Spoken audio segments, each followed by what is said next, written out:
Oh well, let's take this thing apart. Alright, so we took the valve cover off, and the first thing we notice is there's a piece of a valve keeper sitting in the bottom of that cover. So that's bad. Plastic part here is broken. Yeah. Yep, right there, broken. Stops when it tries to push that one down. Like this backward. It just stops right there. Huh. What's causing that? I wonder if it's trying to push this one down. No. That one moves alright. What the hell?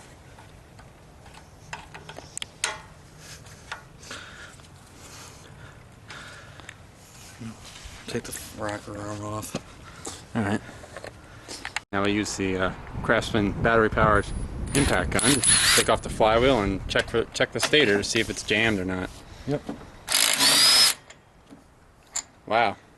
That was easy. Without. Okay, so we took off the flywheel and we are seeing a busted piece of a magnet in here. What magnet did that come off? Oh yeah, look at that. There's a whole chunk missing off this magnet. Oh yeah. As we found it before with jammed stators, it only takes a tiny chunk of a magnet to stop the thing from completely moving. Then we have an engine dumped in the junk pile because we thought we had a thrown rod, but it had a bad stator in it. Just had a busted magnet. Because we put the valve cover back on. You know there was that piece of valve keeper that I just showed you a second ago? Well, both those valves have both keepers, so we have no idea where that came from. The factory spare. The factory spare dumped in it. Well, let's take this chunk out and try to see if this sucker spins anymore.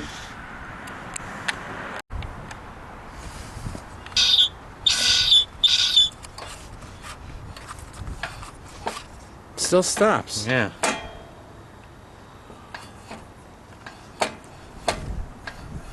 Like every part of this abrupt stop. I know.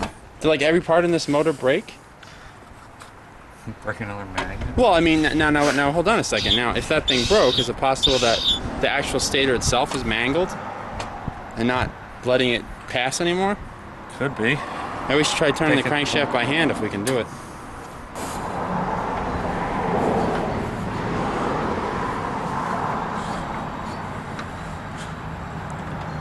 It just stopped, didn't it? Yeah.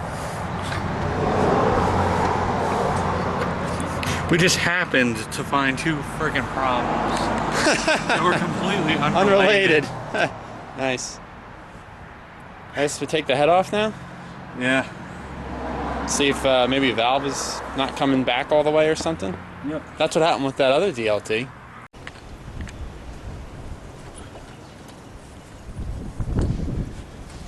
There better be some obvious damage in here. Otherwise I'm going to be pissed. Otherwise we'll be taking the engine off next. Luckily we have tons of parts in stock. That's true. Because these things fail just that much. Come on, obvious problem.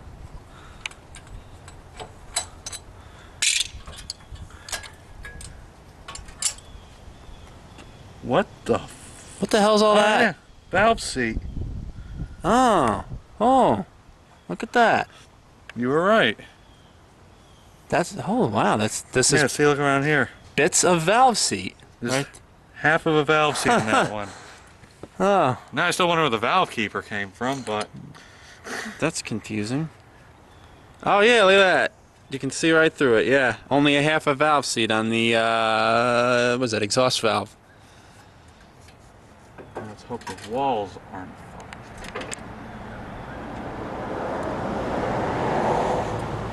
Yep, you can see right through it. Oh yeah. Bits o' seat. Look at that. It's all over the place. Bits o' seat. So we took out the valve and there's the damage right there. Look at that. Half of a valve seat. Here's another thing we just noticed. There's all these little dimples around the valve seat. After we cleaned everything up, we noticed that you look closely, I'm thinking that this valve seat was replaced.